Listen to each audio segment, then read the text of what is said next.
শীতকাল মানেই বেড়াবার সময়, তার উপর রবিবারের ছুটির দিন। চট করে কোথাও একটা ঘুরতে গেলে মন্দ হয় না। কোথায় যাই ভাবতে ভাবতে মাথায় এলো, আরে বাড়ির কাছেই এত প্রসিদ্ধ একটা জায়গা, শ্রী রামকৃষ্ণের পঞ্চম লীলাক্ষেত্রেই তো যাওয়া হয়নি। কাছেই রয়েছে তাই হয়তো যাবো যাবো করে যাওয়া হয়নি। আমার বাড়ি থেকে মাত্র 8 ঘন্টার দূরত্ব।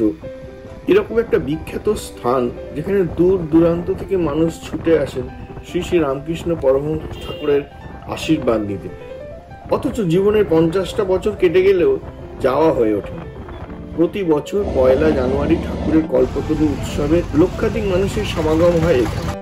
নিশ্চয়ই বুঝেছেন আমি কাশীপুর উদ্যানবাড়ির কথা বলছি। কল্পতরু উৎসব মিটেছে কয়েকদিন মাত্র। আজ বেরিয়েই পড়লাম বাইক নিয়ে। 8 ঘন্টার মধ্যেই পৌঁছে গেলাম বড় কাশীপুরে অবস্থিত এই কাশীপুর উদ্যানবাটিতে। বলে নিয়ে আপনারা কিভাবে আসবেন। কলকাতার দিক থেকে আসলে শ্যামবাজার হয়ে ডানলপগামী বাসে কাশীপুর চিড়িয়ামোড়ে নামুন। ওখান থেকে উদ্যানবাটি যাবার অটো পেয়ে যাবেন। ভাড়া 10 টাকা। হাওড়ার দিক থেকে বেলুর বালি হয়ে ডানলপ আসুন। ওখান থেকে যে কোনো শ্যামবাজারগামী বাসে চিড়িয়ামোড়ে নামুন, তারপরে অটো। এবার উদ্যানবাটির ইতিহাস আলোচনা করতে করতে ঘুরে দেখে নিন। উদ্যানবাটির মূল বাড়িটি হলো এই গোলাপি রঙের দ্বিতল বাড়ি। উপরের ঘরে থাকতেন ঠাকুর শ্রী রামকৃষ্ণ পরমহংসদেব। 1885 সালের 11ই ডিসেম্বর থেকে 1886 সালের 16ই আগস্ট ঠাকুরের প্রয়াণ পর্যন্ত এই ঘরেই বাস করতেন। নিচে 3টি ঘর।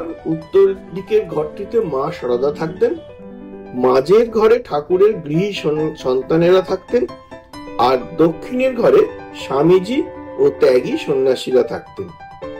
শ্রী শ্রী রামকৃষ্ণ পরমহংস ঠাকুরের শরীর একটু বেশি খারাপ হলে ঠাকুরকে দক্ষিণেশ্বর থেকে শ্যামপুকুরে নিয়ে আসা হয়।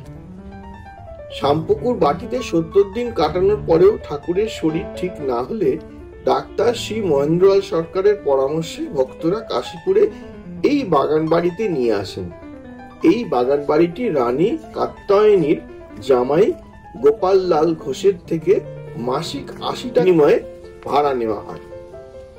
ঠাকুরের সেবার জন্য মা সারদা দেবীকেও এখানে আনা হয়। গাছপালায় ঘেরা এই শান্ত নিরিবিলি পরিবেশ ঠাকুরের বেশ ভালো লেগেছিল। তিনি জীবনের শেষ দিন অবধি এখানেই ছিলেন। 1886 সালের 1 জানুয়ারি শরীর সেদিনকে একটু ভালোই ছিল ঠাকুরের।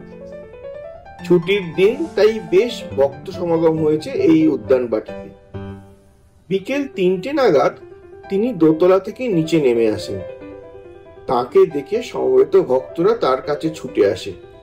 কেউ কিছু বলার আগেই ঠাকুর গিরিশচন্দ্রকে বলেন, তুমি আমার অবতারত্ব নিয়ে কি সব বলে বেড়াও? তুমি কি দেখেছ, কি বুঝেছ?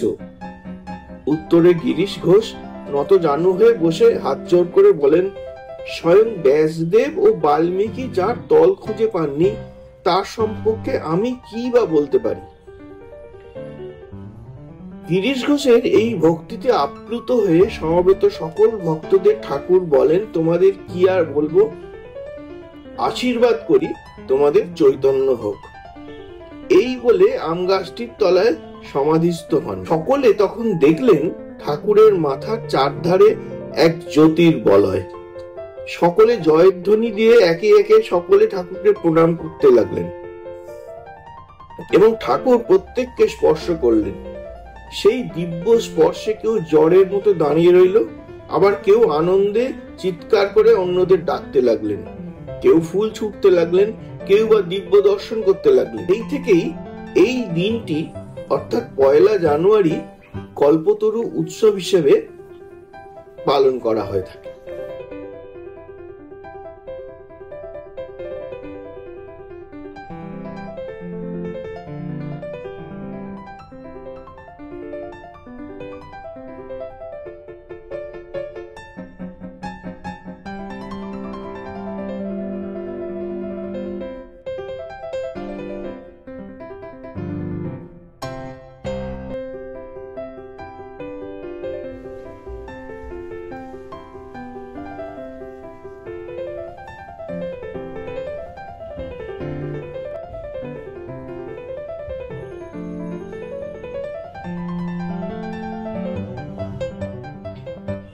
এই উদ্যানটিকে জনসাধারণের জন্য খুলে দেওয়া হয় 1955 সালের 1 জানুয়ারি।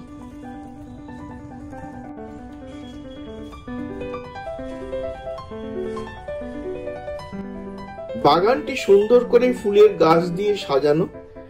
ঠাকুরের বিভিন্ন কাহিনী এখানে সুন্দর করে ডিসপ্লে করা আছে, ঘুরে ঘুরে পড়ে নিতে পারেন। আমরাও একটু ঘুরে ঘুরে পড়ে নিচ্ছিলাম।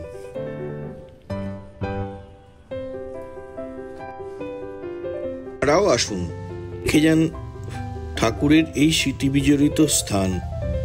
আশা করি আপনাদেরও খুব ভালো লাগবে।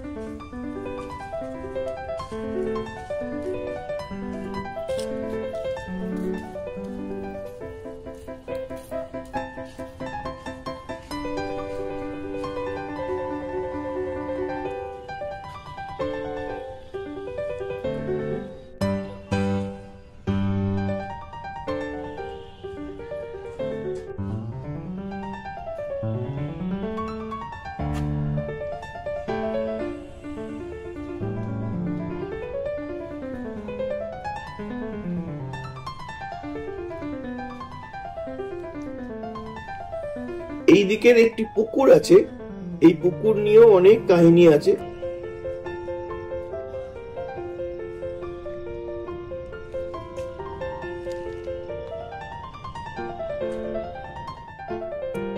এরপর সন্ধে নেমে আসে, ঠাকুরকে প্রণাম করে আমরাও ফিরে এলাম।